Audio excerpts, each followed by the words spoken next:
Welcome to Leadership Explored, the podcast where we dive deep into what it means to lead in today's world. In each episode, we challenge conventional ideas, explore fresh perspectives, and tackle the tough questions that help us all become better leaders. Today's episode is all about character, how we assess it, nurture it, and build teams where trust and genuine human interaction drive success. We'll explore everything from values-based approaches and behavioral interactions to the challenges of truly understanding someone's character and the potential pitfalls of relying too heavily on personality assessments. Let's dive in. Character in team building is a topic that sparks plenty of debate. On one hand, many organizations swear by values-based assessments to ensure that new team members will fit well within their culture. On the other hand, we've all seen instances where someone who presents well in an interview or team interaction turns out not to be the right fit, or where these assessments can be easily manipulated. It begs the question, can we really test for character? Or is it more of a guideline, a heuristic that sometimes works and sometimes falls short?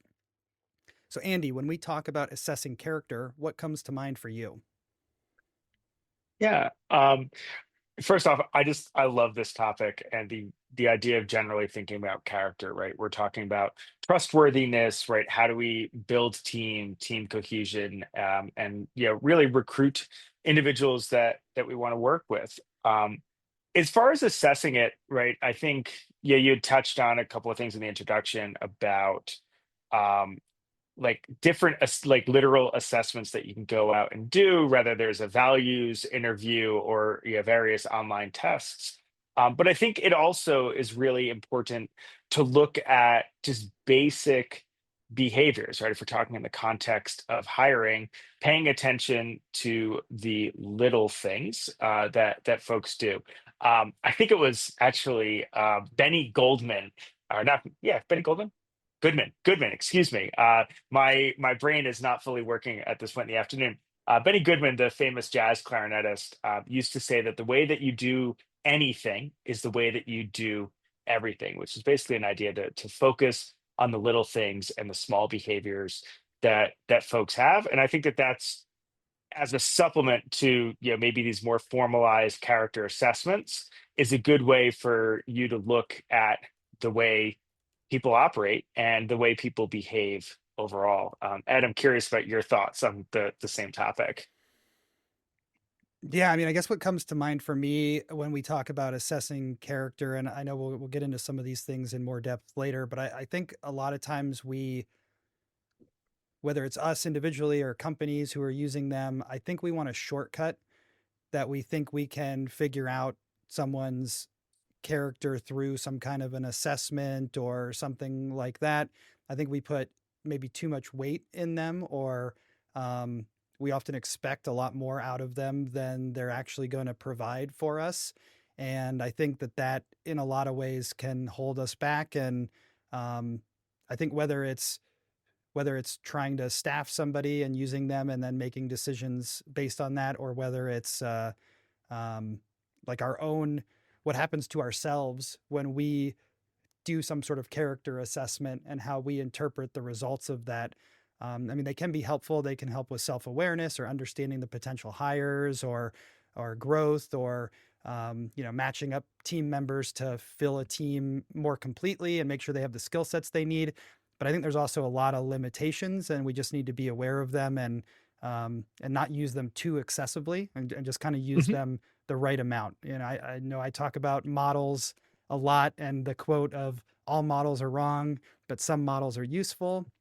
But the other part of that quote that a lot of people leave off is that, and I'll paraphrase it, of course, but you have to understand exactly how each model is wrong or where it's right and useful, so that you can make those intelligent decisions or understand the limitations of any particular model.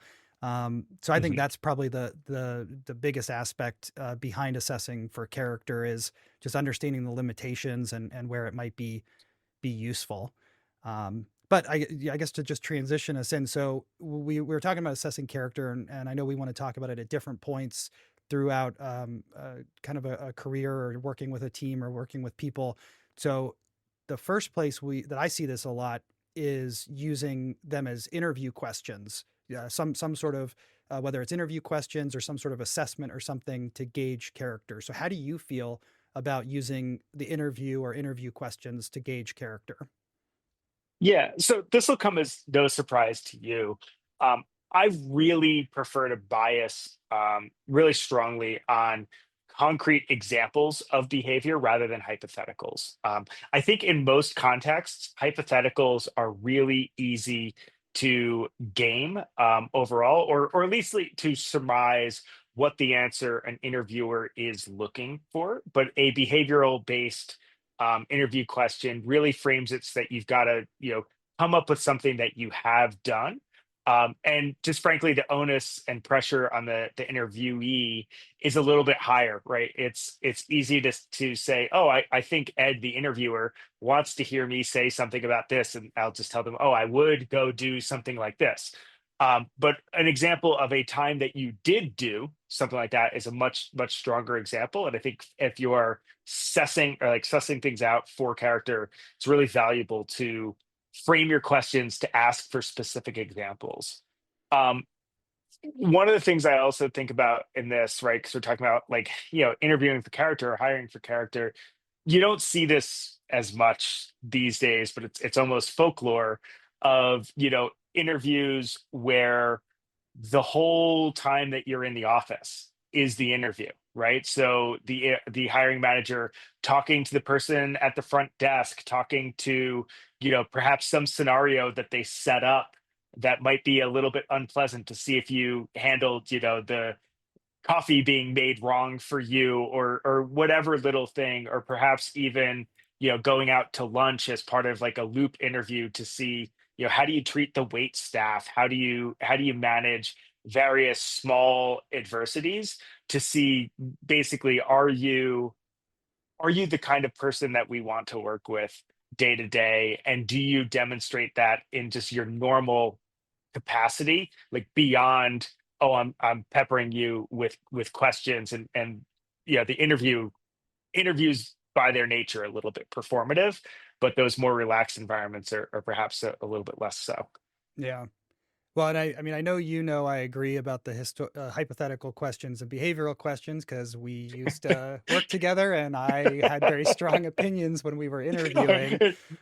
In fact, I recall you advocating very strongly for an exclusively behavioral based interview loop. Yeah, because I really do think, I mean, I fully agree with the point you were making is hypothetical questions are just too easy to answer correctly. Because, oh, what would you do if this situation came up? And my answer is always, well, obviously there's no dependencies and the client's going to be nice and, whatever, all of those kind of things. And I can Well, make a it's sort good of the point. And the patent thing, right? Or what's the everyone's, or Mike Tyson, right? Everyone's got a plan until they get punched in the mouth, right? Like the hypothetical, it's the plan, but like how do you actually interact like after those proverbial punches start getting thrown? yeah. So I'm definitely a big fan of the behavioral questions, and maybe we should do interviewing as a topic in the future and just kind of Mm, focus on that holistically. But I do think, I mean, the most basic, tell me about a time when, and then you set up the situation. The answers are going to tell you, hopefully, in actual real time that something happened, or if it's not, might be taking something else that happened and kind of fitting it into that mold because it's a similar situation. And I mhm. think that does give us a much better picture of how someone not just will react, but how they have reacted in the past. And I know I don't want to transition into this quite yet, but I do know like the disc profile as an assessment is supposed to be more about like what behaviors will you do as opposed to who you are as a person or how you will do things. It's more like what behaviors are most natural or are you most likely to take. And I think the behavioral questions do give us um, a lot more of that. And I've actually never been on the receiving end of an interview that is at a restaurant or something like that. Um, I have mixed feelings about some of those things where it's like, oh, we gave them the wobbly chair and we want to see if they ask for the wobbly chair. We made sure that their meal was messed up to see how they react. my initial reaction is like, oh yeah, that makes sense, because if the chair's wobbly and they don't say anything, it might mean that they aren't willing to like ask for something that they need, or if the waiter brings them the wrong meal, they might, and they don't say anything about it, that might be an indication, or maybe they react really strongly negatively, and that could be a pretty good sign that that something's going on. But it also kind of feels like um well, firstly, interviews are performative, so people are going to ideally be in there on their best behavior and might be Mhm. on the lookout for some of those sorts of things. But it also feels a little bit manipulative. Almost like a trap. Yeah, it's almost like gaslighting, where it's like, did I mess up my order, or is this waiter just really dumb, or what happened? It's like, oh no, actually, the person I'm interviewing with told them to mess up my order to see how I would react, and something about that kind of feels a little, I don't know. It just doesn't feel quite right. It gives me some pause and would make me rethink the approach for that, or how I might do it. Um, Mhm. but yeah, I mean, at the end of the day, the values assessments, or doing interview questions to gauge character, I think there's just a huge risk that it can be faked. Um, I think most of us know what the interviewer wants to hear in a lot of cases, especially when it comes down to like, what would you do in a situation with a really difficult client who's arguing with you? And it's like, well, of course I would be very calm and I'd listen and I'd ask Mhm. questions. And it's like, well, that's what we all want to be like in those situations, but that's not necessarily Yeah. how we would Yeah, be. I think the reframing of tell me about a negative interaction with a customer and how you handled it, I think is a much better way to frame that particular question, where you're more likely to get a bit more insight Yeah. on what folks are looking for. And it's Um, also and because I think we do need to do something on interviewing in the future, but for me, it's like, well, uh, here's a time when I had a difficult client, and here's what I did. And maybe the story is great. And the outcome is like, Mhm. yeah, I just took care of it and everything's awesome. But maybe the story is not great, but I still have that opportunity to say, like, and I tried to take this approach, but it blew up in my face. And here's what I learned from that. And if that situation came up in the future, I'd do this differently. While that is still a Yeah. hypothetical, it's actually reflecting that you learned something from that situation. And that, I think that tells me a lot more about someone's behavior, or character, because that implies like a growth mindset. It implies they're willing to learn and reflect on the situation, and really take things in a way that tries to make them better, as they're taking it forward. Yeah, and I think a lot of these, kind of character assessment or values driven interviews, you notice a couple things about them if you've been through enough interview loops.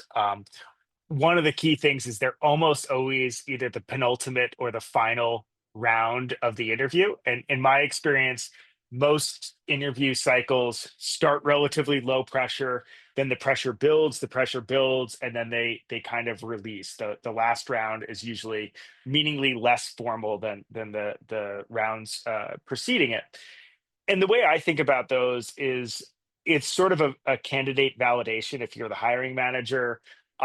If you are the interviewee, it's a bit of a gut check, but it's also kind of your game to lose, right? If you can't manage the values interview, and I'm sure a not insignificant percentage of folks do, fail to pass the interview loop at that point. Um, which would imply that there's some value to doing that interview loop. But I think they're mostly to just weed out folks who can't think that way or can't even anticipate need or maybe like what you want to hear, whether or not it's you being a little bit full of it, um, or Yeah. not. So one of the things I also kind of wanted to touch on, since we're diving pretty deep into like the interviewing candidates, which might be helpful for folks who are out there interviewing as well, is what you can surmise throughout like the hiring process or throughout the interview that would be an indication of what this person might be like to work with. So I'm curious if you've got thoughts like outside of just the blunt answering of the questions and whether or not those answers are satisfactory. If you think about the whole process as the interview, right, as the audition for the job, I'm curious what you think are important things to focus on, or things that could be indicative of what an individual might be like if they come and join your team. Hmm. Yeah, I mean, well, my default reaction is to say all the standard things that you'd probably hear from just about anybody, which is like, oh, do they follow up in a timely way? Are they, do they have good, what if it's email or phone skills or whatever? Are all those things together? If it's are they showing up on time or maybe even early? Do they seem prepared? All those kind of standard things. Um, Although I'm a little hesitant to to make a checklist of those kind of things and say, oh, if these are here, you're in good shape, or if they're not there, you should ditch this candidate, because interviewing is it's kind of a false reality. It's very structured, and like you have to behave a certain way. It's almost like a first date where you're putting on your best attitude, your best clothes, your best performance, all of that kind of stuff. Mhm. But I do think that at least seeing some of those kinds of things, seeing that they're respectful. Maybe if it's like an executive assistant who's arranging some of the meetings or the calls or things like that, how they treat those kind of people, um, and just bringing themselves to the interview in a way that suggests that they are taking it seriously.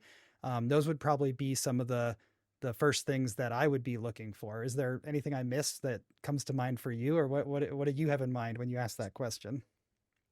Yeah, and I think you covered a lot of the ground that I was thinking of. But in my view, like I think you hedge a little bit of like, oh, it feels like a checklist or a little bit superficial. From my point of view, again, I don't want to be exclusionary. I'm not going to, fail someone's, quote unquote, fail someone's interview because they were a couple of minutes late, or because their email etiquette was, less than ideal. However, in a super competitive marketplace, all of those little attributes are wildly valuable, right? And there's something about like just doing the little things right that's really, really critical. And in these sorts of things, right? If you're if we work under the assumption that the interview itself is important and it is a thing that you care about, and this is a two-way street too, um, you should, show up on time, dress like you intended to be there. Have a quiet room, make sure that your system is working, and also be prepared. Right, have read the job description thoroughly. Probably spend, depending on the seniority of the roles that we're talking about, everything from a little bit of time to a very significant amount of time researching and understanding the company. And that's because I, as a hiring manager, am assuming that you're trying to put your best foot forward in that context, right? And if your best foot forward is low effort, that's an indication of what a like, okay, I'm shopping right now and your best foot forward is low effort. So after I've bought and contracted, what am I going to get further on down the line, right? And I think that those things really matter. I think, you know, just overall professionalism is a huge thing that we might even be kind of underestimating in the current marketplace, of just kind of how you show up, how you prepare, how you present yourself, and how you treat the staff around you. Right? Have your interactions with the recruiter been pleasant? Are you acting in a professional way throughout that whole process? I think is meaningful. I wouldn't necessarily advocate for like setting up gamification. I think that if you're hiring, you should be proactive. You should not wait for the candidate to follow up before scheduling the next round or anything like that. Um, but I think it's all important, and I think it also like that's a two-way street, right? So if you're an interviewee and you're showing up to an interview with the hiring manager, and it's clear that they haven't read your resume yet, that's not a good look either, right? I think that, if I prepare to be interviewed, I should also prepare to interview. Sure. Those are my thoughts, and I don't think it tells you everything, but I think that they're worthy signals to pay attention to. Yeah. Well, so have you, uh, like I said, I've never been in an interview where it's in the restaurant and they mess up my order on purpose or anything like that. But have you seen examples where value-based assessments or character assessments or however we want to define it, where that really worked or didn't work? Um, I I've got kind of a mixed view on them, having been kind of on the either side of the table for them. I think that they're a good way to weed out, I don't want to say the bottom of the barrel, but I kind of want to say the bottom of the barrel on them because I do think that they are pretty gamifiable overall. I don't think that they're without value, but I think that they need to be taken as part of the entire package overall. Um, with the I guess like potential exceptions of, I've also never been in the restaurant one, but if you need somebody, if you're looking for somebody who's absolutely going to call out every foul up, and you take them to a restaurant and they get the wrong dish served and they don't speak up, like that's probably going to be disqualifying. I wouldn't advocate for for gamifying that feels a little underhanded to me from a process point of view, but I can understand where people might see value in that. Yeah. Well, I've seen both sides of it. I've seen where this sort of approach has worked and hasn't worked.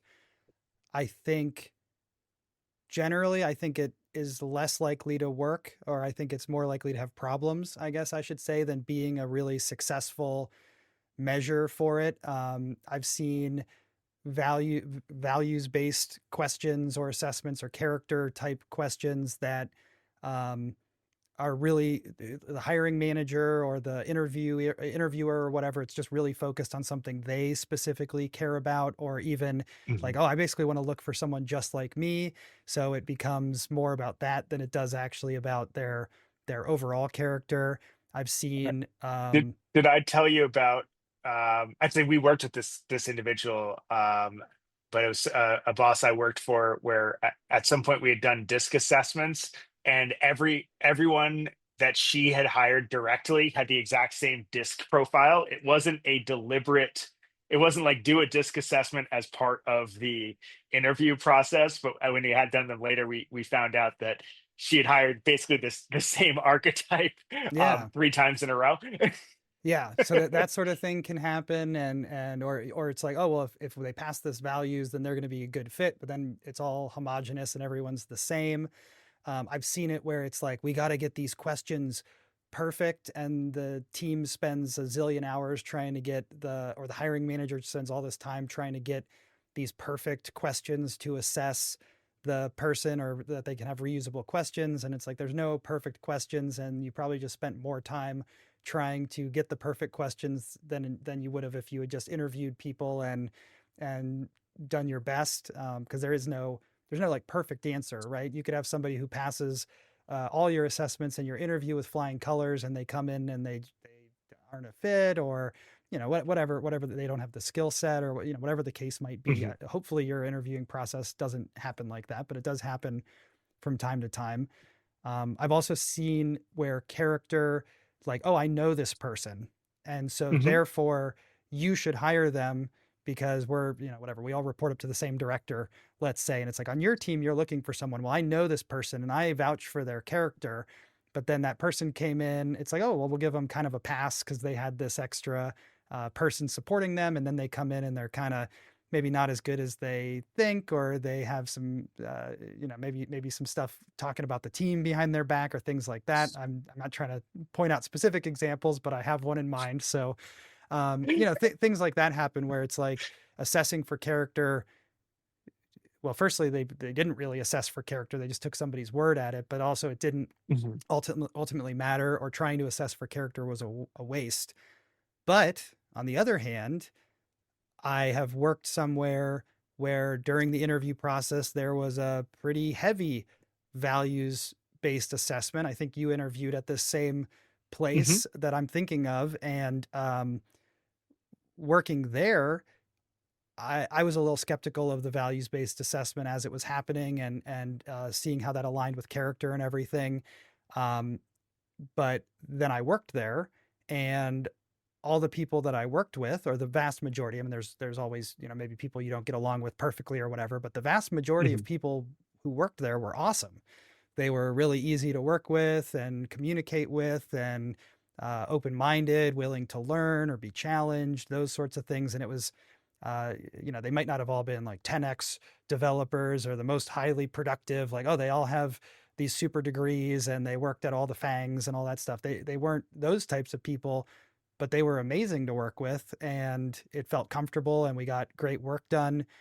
And I think probably in large part it is because they did a values assessment that measured people's character and how they interact. And um, so in that case, I would say that worked out great. And I don't know how much time they spent creating it or developing it or revising it. And maybe there's been failures too. I'm sure there have been, that somebody made it through and then left or wasn't a good fit. But um, I mean, that kind of experience made me go, yeah, maybe everybody should be doing character-based values assessments as part of interviewing. Yeah, and I think there's a lot of value there. Kind of what you're talking about at this particular organization reminds me of an example like Simon Sinek gives about the Navy SEALs, right? And he had, I guess, worked with the Navy SEALs at some point. He asked them, how do you decide who ends up on SEAL Team Six, right? The renowned Navy SEAL team.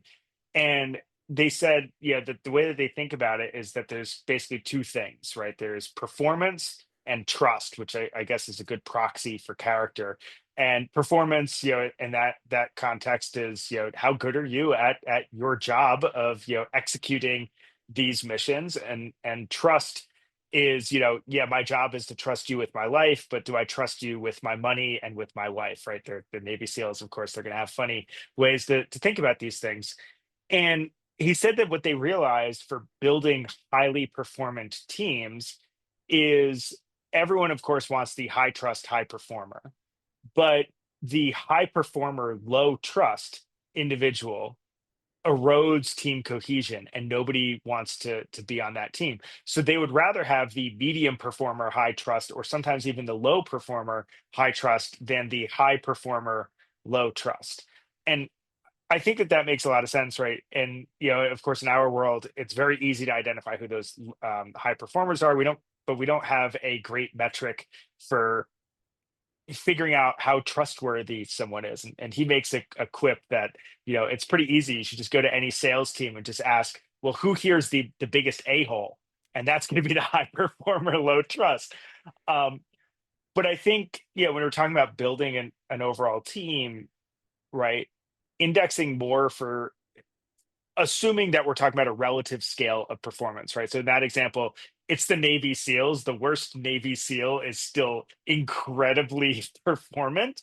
Um, so assuming that we flesh out, the minimum bar for performance, the minimum bar is high enough to do the job at an excellent level. I think the character aspect, the trustworthiness aspect, becomes really, really important for team cohesion. It kind of reminds me. So we're recording this during the middle of the Four Nations NHL tournament. I'm a big hockey fan, and they keep on referencing the Miracle Team from 1980, where the coach expressed that everyone should be playing for the name on the front, not the name on the back on the team, and that was part of their team cohesion there. Um, so I think that those just attributes are really critical, especially if you're trying to build a team that's greater than the sum of its parts. Yeah. I mean, I think that's a good, I hadn't really thought about it that way, but I guess assessing character is a proxy for trust before you know whether you can trust someone or not. So if you can, whether it's a full-on assessment or whether it's just some specific questions or those behavioral questions like we were talking about, getting a sense of Mhm. their character and behaviors can help you when you don't have the trust yet, I mean, I'm a believer in trust is given, not earned, and when it's earned, it's an expectation. So you have to give trust and then let people live up to it, or show to take it away. Um, but you can only give so much trust early on. So I guess having that like assessing their character to some extent, or validating how their character is based on those questions could be really useful. But Yeah. what where I want to take this next, I guess, though, is I think a lot of times the way that we assess character, or that we try to evaluate someone's character, is on assessments. And there's Hmm. things like Myers Briggs, the MBTI, or DISC, or Strengths Finder, or those sorts Hmm. of tools. And I know I have some strong opinions about the good and the bad of those. But what do you think on using those kind of tools as indicators of character? Yeah. So I think all of those tools, you went on a bit of a thing on models, right? So all models are wrong, but some are useful, right? You had kind of unpackaged that you've got to understand where the model is wrong and why that may or may not be useful. I think these heuristics are in a similar setup, right? So I think it's useful to understand your tendencies as an individual, or perhaps as a leader, the tendencies of your team. But there's also the risk of saying, oh, I know that Ed is good at these things and not good at these things because this test told me that Ed is good at these things and not good at these things. And you might lose the relativity. It might be, yes, Ed is better at these types of work things and less great at these types of work things, but it doesn't mean that you're objectively bad at various things. I think it can create, if not used carefully, it can create problems. I think if injected at the wrong point in, say, like an interview process, it can also create bias where, if you're, say, take a disc assessment. The team I was on was not created this way, but it was pretty amusing to find out that we all had the same disc profile, which was high D, higher I, really low S, and slightly lower or slightly higher C. And there were like three or four of us that all got hired in a bunch that had the exact same profile. So like clearly the hiring setup was biased for that archetype. And that can be helpful, but it I can be harmful as well. So I don't know. I'm curious if Yeah, that aligns with your I experience mean, or. basically, it's I think that all of them, most of them, I don't know if all of them are good, but I think most of them can be useful as self-awareness tools. And in some cases, it can be useful for um, understanding compatibility inside of a team, or differences in strengths and things like that. I think there is some value in using them that way, because they can provide insightful insights, or just grow awareness about yourself or other people. Um, but I think that it can be really harmful in a few different ways. So the first one is, um, sometimes you might, as a team, let's say, do an assessment, and the results of that, Mhm. you get a certain set of results, and I might go, oh, well, that explains why Andy behaves that way. Like Myers Briggs type indicator, I think, is a really good one, where people will go, like, oh, they're whatever, an introverted one, or whatever, and then make assumptions about that person because they came up as introverted, even though in Myers Briggs being introverted isn't the same as what we think of as being introverted or extroverted. There's more layers Mhm. to it.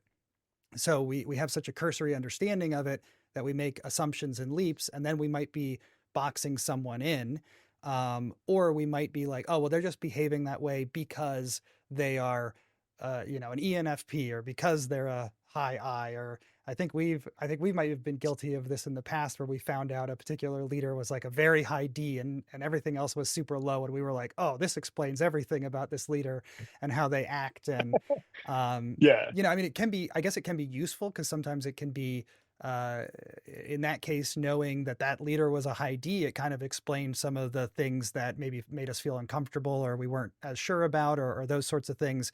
But at the same time, it could be like, oh, well, they're just doing that because they're this way, and it could wind up having us be dismissive or just pigeonholing them to behave a certain way. And then the flip side of that, I guess, where I think it's also dangerous and damaging. Well, before I go to the full flip side, connected to that as a Mhm. team, when you pigeonhole people in, it might now become, well, Andy does these things because he's good at these things, and Ed does those things because he's good at those things. But maybe I'm second good at the things you're best at. And if I could do those things as well, it would help me grow.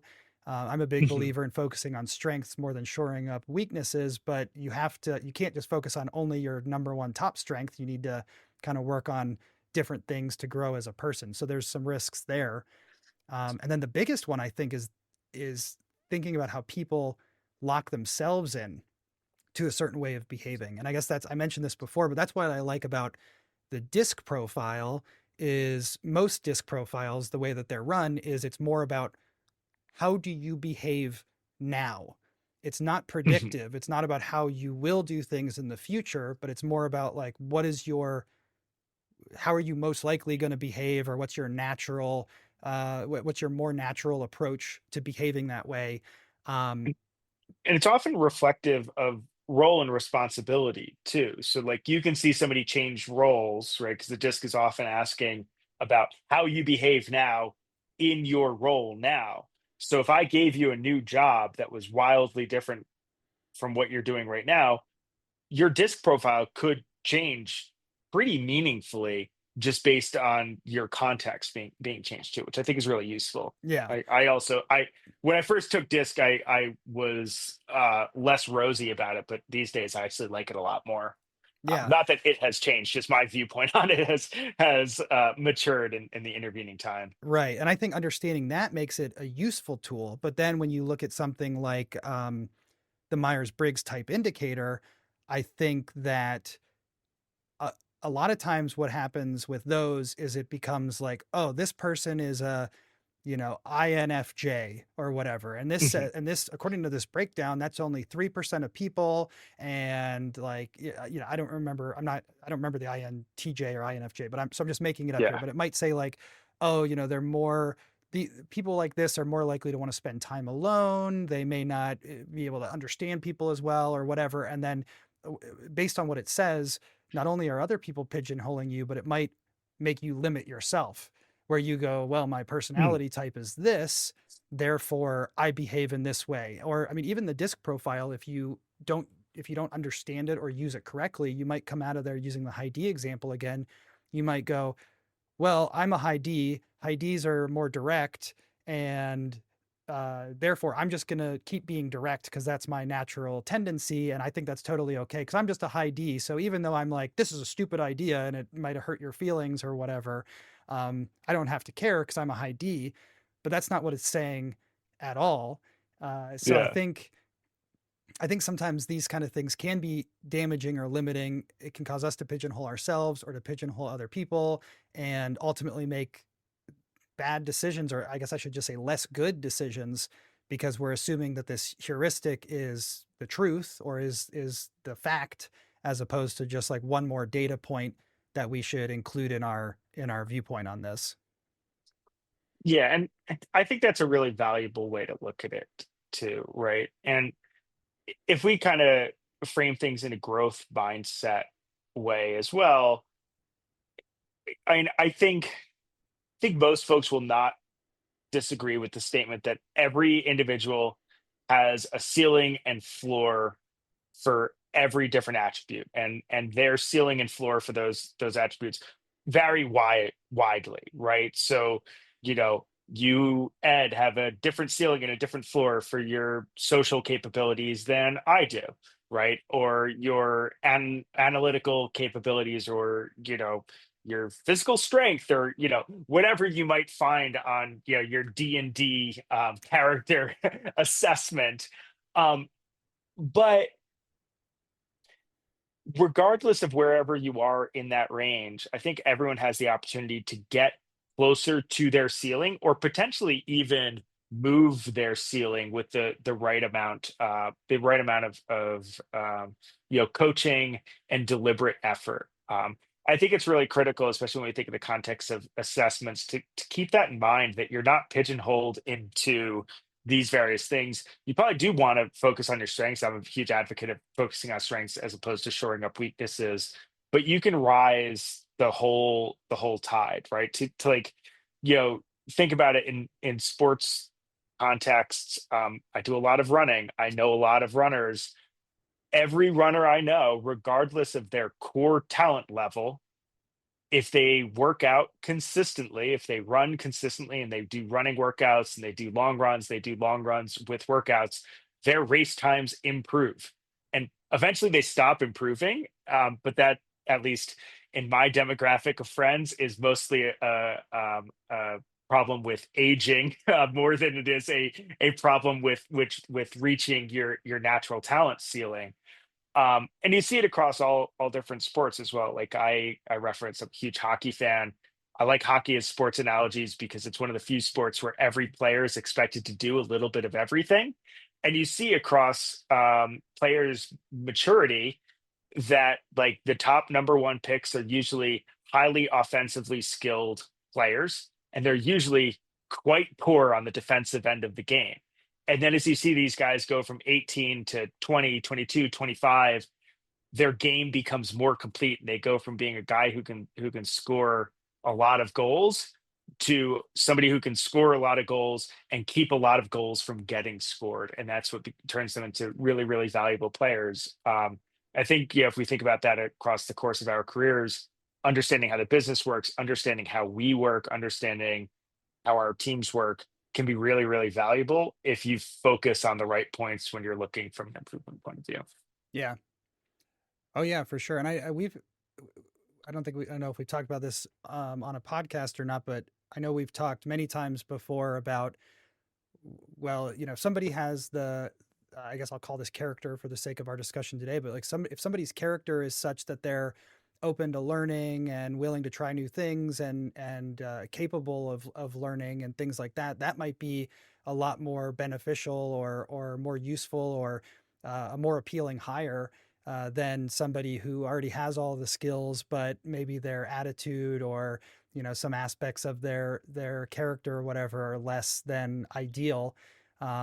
So I guess Yeah. maybe part of it is what are we testing for in terms of that character, and if we're looking for things like, oh, they have a growth mindset and like they're not afraid of failure, or they're willing to admit when they were wrong or change their opinion, certain things like that, um, that we might be looking for, maybe those would be better assessments than Mm. other things. But I guess that My leads me to this question: is my can we? friend Mark would call that learning agility, Yeah, which I thought was a great phrase, and it stuck with me for like 10 years. It's like, oh, that just perfectly encapsulates what you should be looking for.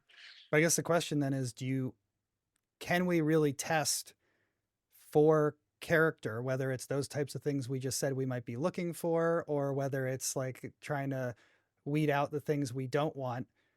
Do you think we really can test or assess for that, or is it more of a guideline or a heuristic? I'm going to throw it back at you and remind you that all models are wrong, but some are useful. Which is to say, I think it's worth doing a values call. I think it's worth paying attention to the values of an organization if you're interviewing with it, right? And that might be, direct assessments. And if you're the interviewee, you're not really going to be able to ask a whole lot of, hard hitting values questions, but you can, read between the lines on various things. But I don't think it's the be all end all. So I think it's useful, but flawed. And I think that if you remember that it's useful but flawed, you'll be well served, just broadly speaking. Yeah. Yeah. I mean, I think if you So put I all don't know. your What are eggs your in that thoughts? basket, yeah, I know. I think I fully agree. It's understand what it is you're looking for and where it's limited.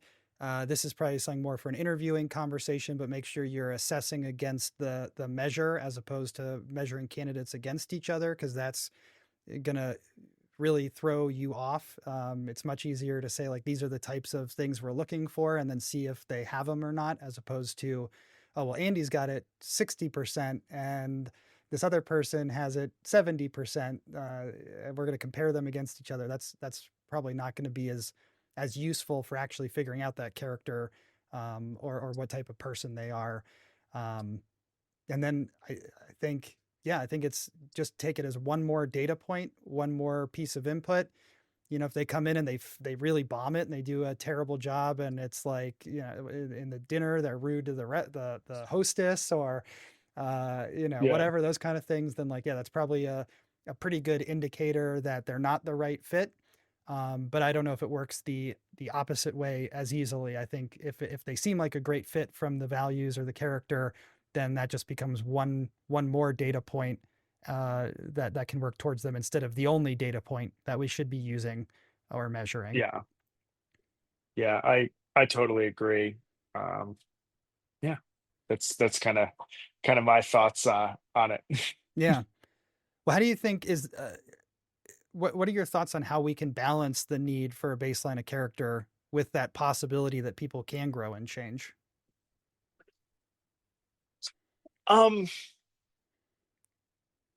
And I remember we talked a while ago about that idea of, if someone shows you who they are, believe them. And you were talking yeah. earlier about coming into like if somebody shows up to an interview late and they're ill prepared and they are rude or short or whatever, all those kind of things, like maybe that's a sign we should um, believe them. But at the same time, we can only get so much from the character assessment, and maybe they can fill in where we need them to. Yeah. I think you captured it, Ed.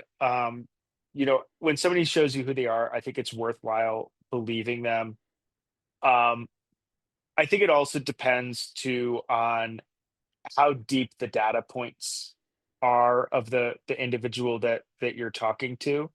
The more ingrained those character behaviors are, the less likely they are to change, just statistically speaking. I remember my mom was a cardiac rehab nurse. And so what she did is she helped people rehabilitate heart health after like massive, like life changing, um, you know, cardiac events. And even with the scepter of death hanging over people's head, only like single digit percent of the population would change their diet and change their exercise habits to prolong the likelihood that they're or get to basically extend their lives, right? These are of course primarily folks who are older, right? So I think there is I think we always see this as we all age, our resistance to change seems to increase. We become increasingly sort of set in our ways. So I think like the idea of like when somebody shows you who they are, believe them, treat that delicately, and make sure that when like if somebody is quote unquote showing you who they are, make sure that it's a good example and that you've kind of written off like potential anomalies in that context. So if we're talking about like interviewing, right? If somebody's late, but they call that they're going to be late, or they show up late and they can explain their tardiness, and it's clear that they are apologetic and it was not deliberate neglect, probably not a big deal. If they blow you off, probably a bigger deal, right? Short of an emergency. So I guess I would advise to like take that with a bit of a grain of salt. But on the flip side, with things that are like wildly preventable, so we talked about like interview prep before, right? So if you're interviewing somebody and they can't tell you what your company does, like that's an indication that you should probably listen to, right? That they're not giving you, the interviewer, the attention that you'd like. They're asking you for a job and they didn't even prepare to ask Mhm. you for a job. That's not a good look.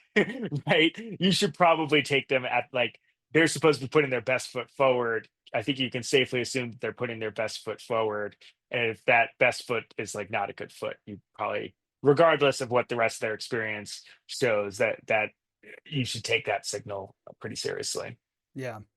Yeah. I think the only thing I'd add on to some of that is, um, we're trying to, if we're talking about the baseline of character and then the possibility that they can grow and change, I think knowing what's most important to you, where are areas that you need someone to be already exactly a certain way, and where are areas that it's okay for someone to grow into it. Um, I think that those can be really helpful in making some of those determinations and deciding what needs to happen, where we're Hmm. balancing like what we know right now or what fits in right now with what needs to happen down the road or in the future.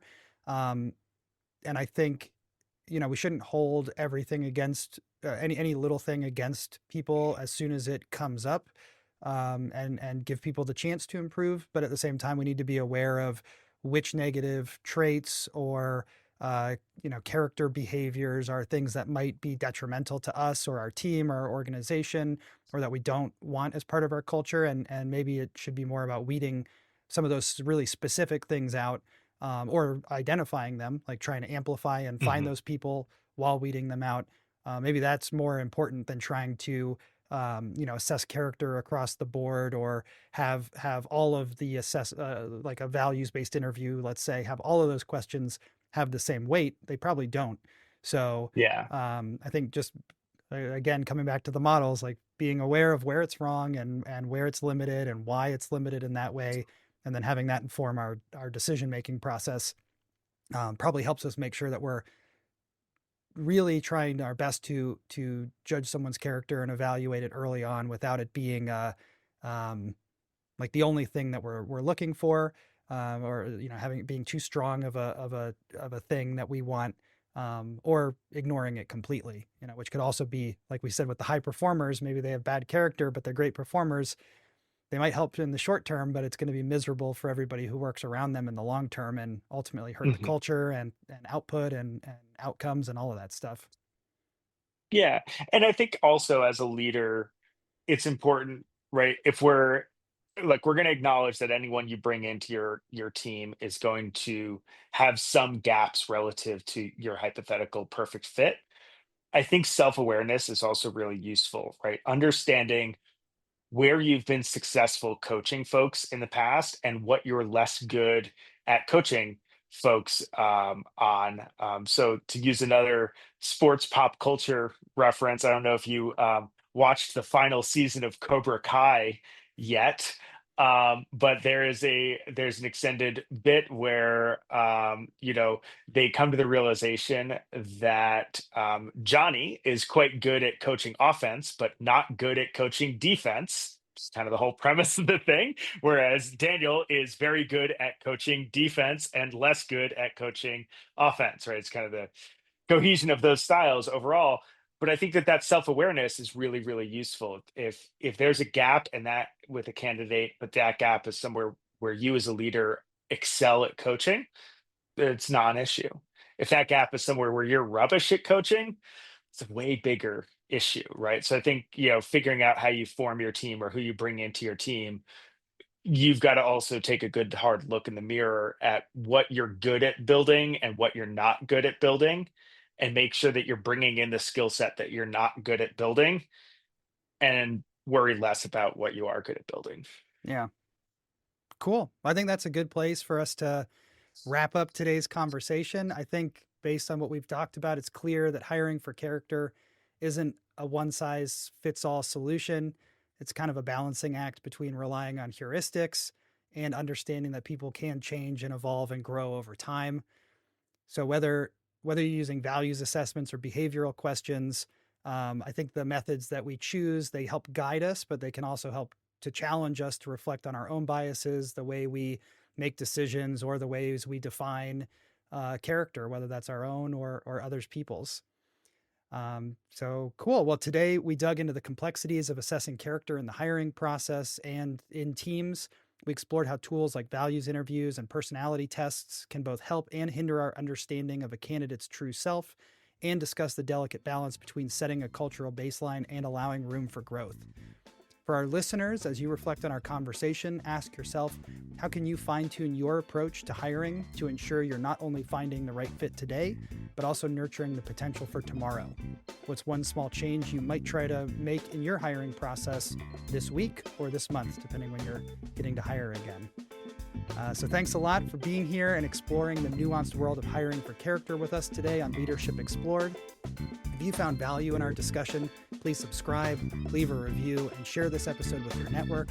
We release new episodes every other week on Tuesday, where we continue to delve into what it means to lead with insight and intention. Until next episode, keep challenging the norms and leading with purpose.